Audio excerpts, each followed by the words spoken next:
Dishan plus ടിവിയുടെ ക്ഷേത്രായന പരിപാടിയിലേക്ക് സ്വാഗതം. ഞാൻ ദിവ്യ. ഇന്ന് നമ്മൾ പോകുന്നത് കോഴിക്കോട് വടകര അടക്കത്തെരുവിലെ ലോകപ്രശസ്തമായ സദ്ഗുരു നിത്യാനന്ദ സ്വാമിയുടെ തൃപ്പാദം പതിഞ്ഞ തട്ടാശ്ശേരി ദേവി ക്ഷേത്രത്തിലേക്കാണ്. ഈ ക്ഷേത്രത്തിന്റെ കാഴ്ചകളിലേക്ക് നിങ്ങളെ കൊണ്ടുപോകുന്നത് ഞങ്ങളുടെ വടകര ലേഖകൻ ബ്രിജേഷ്. സദ്ഗുരു നിത്യാനന്ദ സ്വാമിയുടെ തൃപ്പാദത്തിൽ അനുഗ്രഹീതമായ വടകര അടക്കാത്തെരുവ് തട്ടാശ്ശേരി ദേവി ക്ഷേത്രം.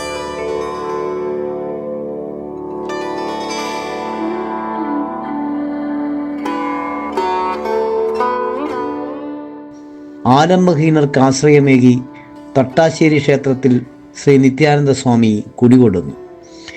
തട്ടാശ്ശേരി ദേവിയുടെ അനുഗ്രഹാശിസുകൾക്കൊപ്പം നിത്യാനന്ദ ഭഗവാന്റെ അനുഗ്രഹം കൂടി ലഭിക്കുമ്പോൾ ആ സവിധത്തിലെത്തുന്ന ഭക്തൻ്റെ ഏതാഗ്രഹവും സഫലമാക്കപ്പെടുന്നു.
തട്ടാശ്ശേരി ക്ഷേത്ര trust chairman Shri Dinesh, secretary P T. Mohanan, vice chairman Shri Mani, treasurer Shri Ravi എന്നിവരുടെ നേതൃത്വത്തിൽ തട്ടാശ്ശേരി ക്ഷേത്രം പുരോഗതിയുടെ പാതയിലാണ്.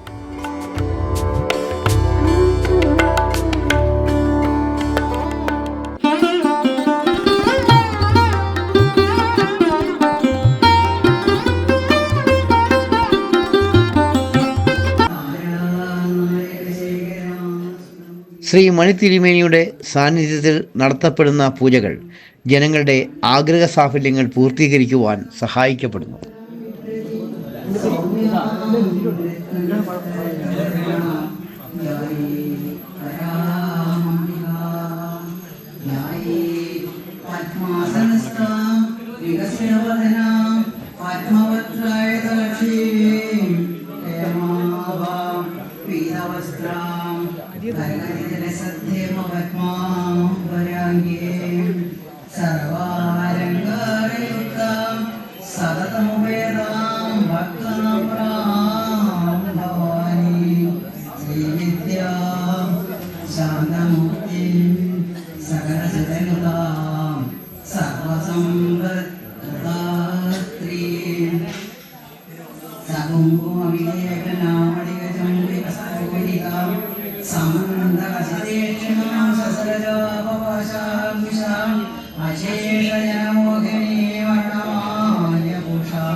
അത് തട്ടാശ്ശേരി കുടുംബക്ഷേത്രമാണ്.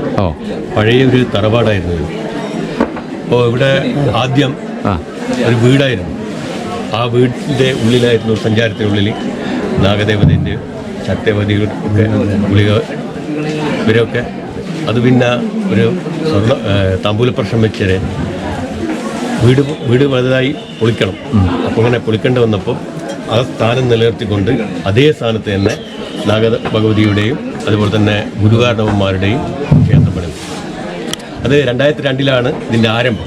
2007 പുനഃപ്രതിഷ്ഠ നടക്കുന്നത്. ക്ഷേത്രത്തിൻ്റെ തന്ത്രിയാണ് തിരുമേനി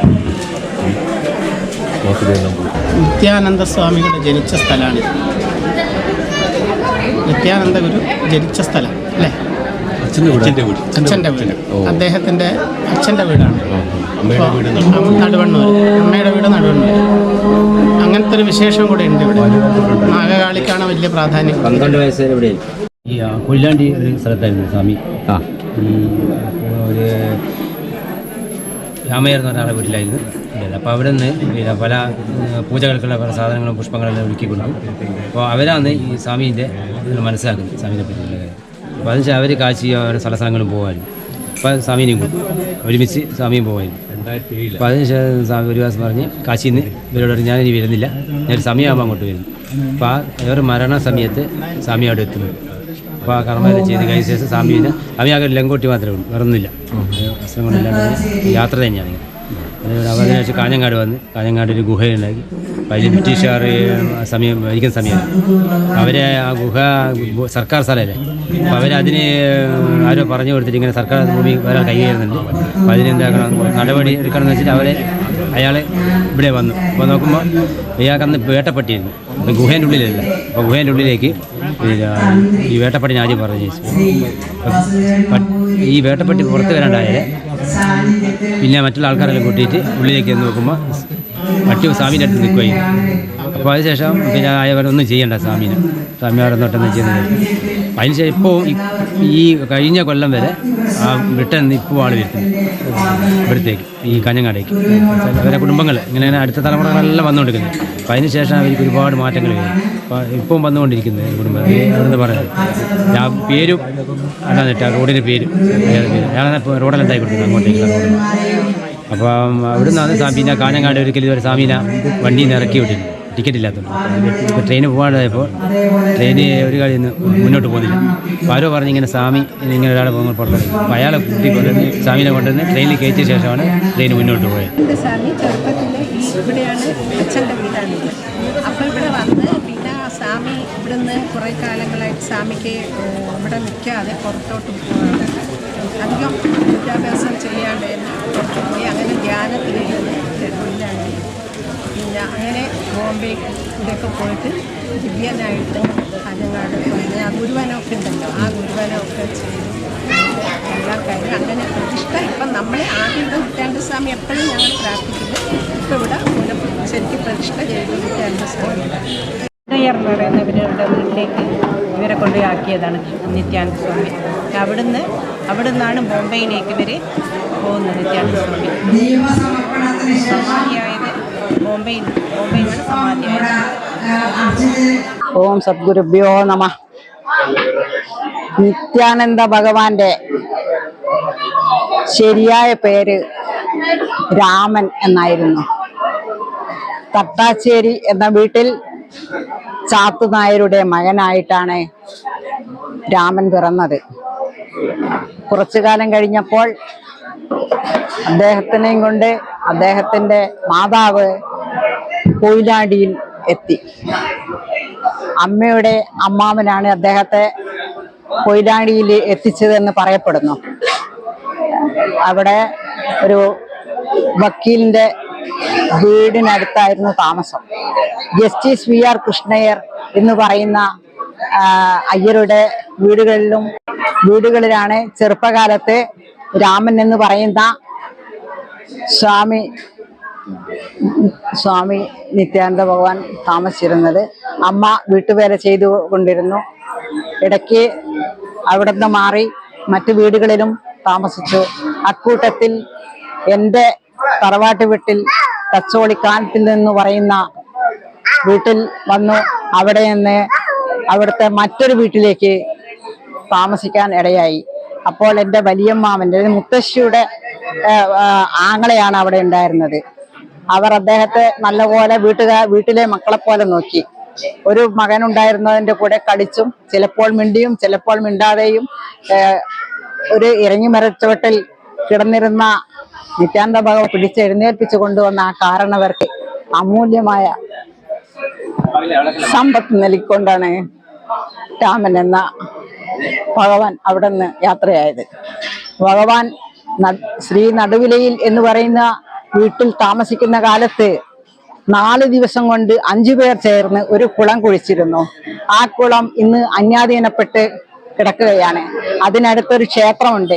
ആ ക്ഷേത്രത്തിന്റെ മുറ്റത്ത് കൗവീനകാരിയായ ഭഗവാൻ അന്തിയുറങ്ങും പകലുറങ്ങും.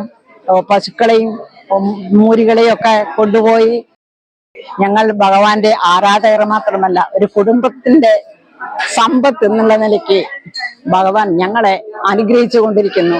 ഈ അനുഗ്രഹ വർഷത്തിനായിക്കൊണ്ട് ഞാൻ എൻ്റെ കുടുംബത്തിൽ നിന്നും അകന്നുകൊണ്ട് ജീവിക്കാനും തയ്യാറായിരുന്നു. ബോംബെയില് ഗണേശ്പുരിയിൽ വരെ ഞാൻ എത്തി. നിത്യാനന്ദ ഭഗവാനെ കാണാൻ വേണ്ടി അന്ന് ഇവിടെ പ്രതിഷ്ഠകളിൽ ഉണ്ടായിരുന്നില്ല. പിന്നെ നിത്യാനന്ദ ഭഗവാന്റെ ഒരു ആശ്രമം ഞങ്ങളുടെ നാട്ടിൽ ഞങ്ങളുടെ സഹോദരങ്ങൾ കൂടി ചേർന്നുകൊണ്ട് കൊടുത്ത വല്ലത്തുമേത്തൽ രാഘവൻ നായർ എന്ന രഘുനാഥ് 50 സെന്റ് സ്ഥലം കൊടുത്തിരുന്നു. അതിനടുത്ത് വേറൊരാളും അദ്ദേഹത്തിന്റെ ജ്യേഷ്ഠനും കൂടി ചേർന്ന് കൊടുത്ത സ്ഥലത്താണ് ഇന്ന് നിത്യാനന്ദ ഭഗവാന്റെ ആശ്രമം കുടികൊള്ളുന്നത്. ആ ആശ്രമത്തിൽ നിത്യ സന്ദർശകയായിരുന്ന ഞാൻ ഇപ്പോൾ ഏറെക്കാലമായി സ്ഥിരമായിട്ട് അവിടേക്ക് പോവാറില്ല. നാമജപനം സത്സംഗം ഒക്കെ നടത്തിക്കൊണ്ടിരിക്കുന്ന ഞാൻ വിട്ടുപോയിട്ടില്ല എങ്കിലും ഇപ്പോഴും പോയിക്കൊണ്ടിരിക്കുന്നു. ഇനി എന്നങ്ങനെ ഭഗവാന്റെ തിരുനടയിൽ ഇരിക്കാനും പോവാനുമുള്ള ഒരു അവസരം എനിക്കുണ്ടാവണം.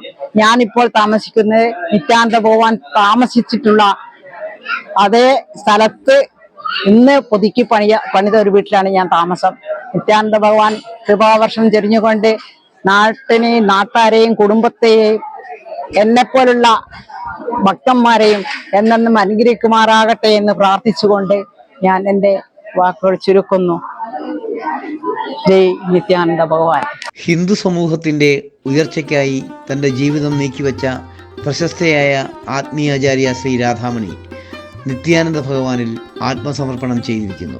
നിത്യാനന്ദ ഭഗവാന്റെ നാമം കാല ദേശാന്തരങ്ങൾ കടന്ന് ലോകം മുഴുവൻ എത്തിക്കുവാൻ സദാസമയവും ചിലവഴിക്കുന്ന ശ്രീ രാധാമണി ഹൈന്ദവ സമൂഹത്തിൻ്റെ സ്ത്രീ ശാക്തീകരണത്തിൻ്റെ ഉത്തമ മാതൃകയാണ്.